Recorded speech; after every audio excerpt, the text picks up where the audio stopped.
Reviews வந்து பணம் கொடுத்து இன்ஃப்ளூயன்சர்ஸை வச்சு பேச வைக்கிறாங்க. அது நான் இல்லைன்னு நான் சொல்லலை. அது ஏன்னா அவங்களுக்கே அவங்க படத்தை பற்றி நம்பிக்கை இல்லை. சம்டைம்ஸ் பார்த்துட்டு ஒரு படம் ரொம்ப மொக்கையாக இருக்கு, நம்ம கொஞ்சம் ப்ரொமோட் பண்ணுவோம் அப்படின்னு சொல்லிட்டு இன்ஃப்ளூயன்சர்ஸ் எல்லாம் கூப்பிட்டு இந்த பாட்டு பிரமாதமாக இருக்குது, இந்த சீன் ஏகமாக இருக்குது, சூப்பராக இருக்குது.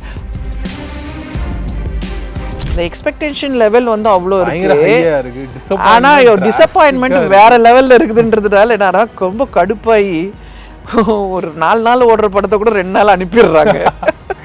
இதுதான் நடக்குது. ரீசெண்டாக ஒரு பெரிய நடிகரோட படம் வந்து பயங்கர மோசமான ஒரு ரிவ்யூஸ் வந்துட்டு இருந்தது. அப்போ நான் வந்து அதுக்கப்புறமா அது ஓடிடியில் வரும்போது பார்க்க இந்த அளவுக்கு மோசமாக இல்லையே, ஏன் அங்கே அவ்வளோ மோசமாக சொல்லியிருந்தாங்க அப்படிங்கிற மாதிரி தோணுச்சு. மாலைமலை நேயர்கள் வணக்கம், நான் உங்கள் பிரவீன் கேஎஸ். இந்த ஒரு அழகான இன்டர்வியூ நம்ம கூட விசித்ரா மேம் இருக்காங்க. மேம் வணக்கம். வணக்கம், வெல்கம் டு மாலைமலை. ரொம்ப சந்தோஷம் நீங்கள் உங்களை மீட் பண்ணுறது. சினிமாவில் தொடர்ந்து மேம் ஒரு செட் ஆஃப் பீப்புள்ஸ் வந்து பெய்ட் ரிவ்யூஸ் கொடுத்தா அந்த படங்களுக்கு பாசிட்டிவாக பேசுறது.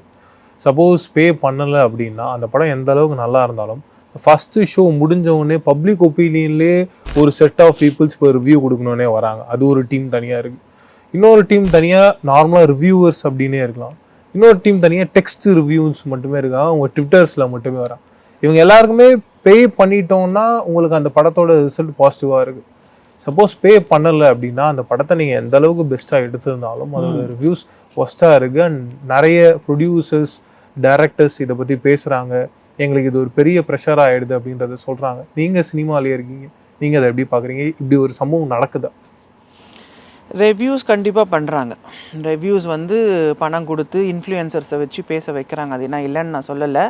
அது ஏன்னா அவங்களுக்கே அவங்க படத்தை பற்றி நம்பிக்கை இல்லை.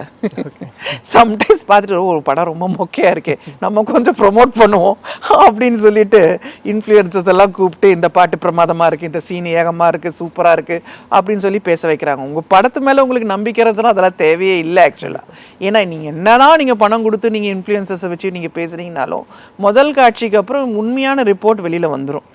ஸோ மக்கள் வந்து நல்ல படமாக இருந்தால் அதை டெஃபினெட்லி அதை வந்து தோல்வியடைய வைக்கவே மாட்டாங்க. நீங்கள் பார்த்தீங்கன்னா தோல்வி அடைஞ்ச படங்கள் அத்தனைக்கும் ஏதோ ஒரு விஷயத்தில் ரீசன் இருக்குது. அதே மாதிரி வெற்றி அடைஞ்ச படங்களுக்கும் ஏதோ ஒரு ரீசன் இருக்குது.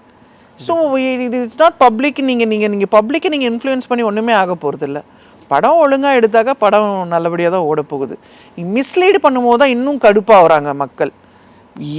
செம்ம அப்போ பயங்கரமாக இருக்குது, ஓஹா ஆகோன்னு சொல்லிட்டு இப்படி கமெண்ட்ஸ் இருக்கே, நம்ம போய் பார்ப்போம்னா ஒன்றுமே இல்லைன்றப்போ இப்போ என்ன ஆகுதுன்னா இந்த எக்ஸ்பெக்டேஷன் லெவல் வந்து அவ்வளோ இருக்கு, ஆனால் டிசப்பாயின்மெண்ட் வேற லெவலில் இருக்குதுன்றதுனால என்னன்னா ரொம்ப கடுப்பாகி ஒரு 4 நாள் ஓடுற படத்தை கூட 2 நாள் அனுப்பிடுறாங்க. இதுதான் நடக்குது. ஸோ ஓவர் எக்ஸ்பெக்டேஷன்ஸ் தர வேண்டாம் எனக்கு தெரிஞ்சு. ஸோ இப்போ இது புதுசாக வந்துட்டு இப்போ பார்த்தா சில இயக்குனர்கள்லாம் வந்து இன்டர்வியூஸே தரமாட்டாங்க. அவங்கெல்லாம் இப்போ 20 வருஷத்துக்கு முன்னாடி நடித்த படத்தோட படத்தை பற்றிலாம் பேசி இன்டர்வியூ கொடுத்துட்ருக்காங்க. எனக்கு புரியல ஏன்னா அப்படி வந்து ப்ரெஷரு, நீங்கள் பேசணும், நீங்கள் இந்த படத்தை பற்றி பேசணும், இந்த இன்டர்வியூவில் நீங்கள் பேசணும் அப்படின்ட்டு.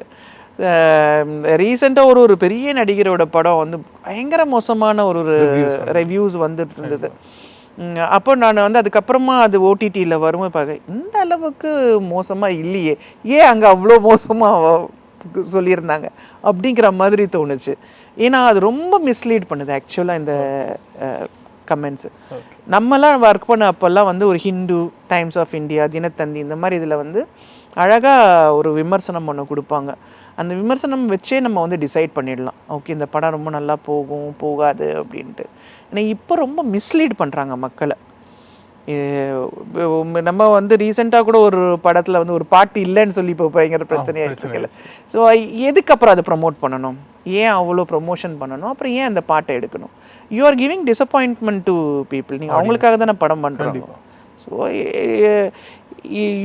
யூ அப்படியே வந்து நீங்கள் இன்ஃப்ளூயன்சஸ் வச்சு நீங்கள் வந்து ப்ரொமோட் பண்ணும்போது உங்கள் பாடல்கள் இல்லை வந்து ஒரு நல்ல சீன்ஸ் அந்த மாதிரி விஷயங்களை வந்து அவங்க எலிவேட் பண்ணி காமிக்கலாம். ஓவராக பேசும்போது தான் வந்து டிசப்பாயின்ட்மெண்ட் ஆகிடுது. Thank you very much ma'am. Thank you. இன்ட்ரெஸ்டிங்கான விஷயங்கள் நம்ம கூட ஷேர் பண்ணோம். எனக்கு ரொம்ப சந்தோஷமாக இருக்குது. மீண்டும் சந்திப்போம். நன்றி.